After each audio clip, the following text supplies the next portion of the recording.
Unexpectedly, nagkaroon pala si Frieza ng anak, si Krieza, at mas malupit pa. Natalo niya sina Beerus at Whis. Nagsimula ang story niya sa Resurrection F arc. Matapos ma-revive si Frieza gamit ang Dragon Balls, gumawa siya ng backup plan. Lihim siyang nagkaanak para siguradong may maghihigante sakaling pumalya siya.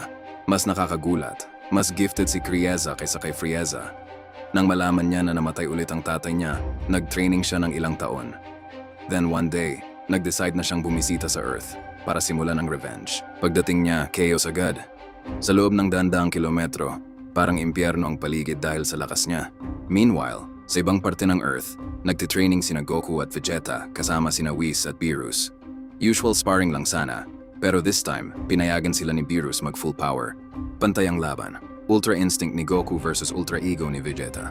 Tuloy-tuloy ang banggaan ng energy attacks nila. Nauna si Vegeta mag-charge ng Gallic Gun, pero naunahan siya ni Goku ng Kamehameha. Napilitan si Vegeta na sumabay na lang. Dahil sobrang lakas ng banggaan, napilitan si Whis makialam. Tinapon niya sa langit ang dalawang attacks para hindi masira ang Earth. Pagkatapos ng clash, hingal na hingal sina Goku at Vegeta. Pinuri sila ni Whis. Sobrang lakas na raw nila, lampas na sa ibang candidates ng God of Destruction. Pero biglang, may dumating na kakaibang energy, pulang kidlat plus evil aura. Ramdam agad ni Beerus, seryoso na to. Dumating si Krieza. Ipinakilala niya sarili niya at sinabi na maghihiganti siya para kay Frieza.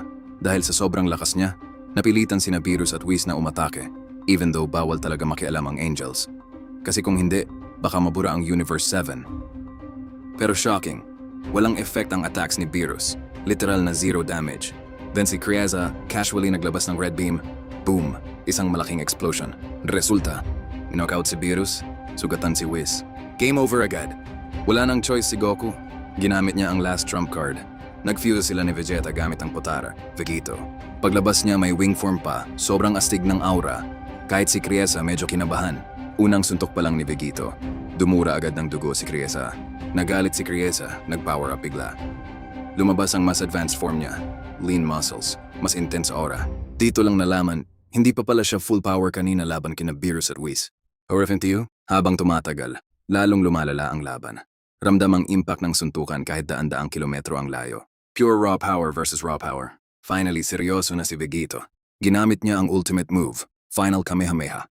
Hindi lang out of respect, kundi gusto niya tapusin agad ang laban bago maubos ang energy at maghiwalay sila. Sa huli, nanaig si Vegito. Tuluyan niyang binura si Krieza.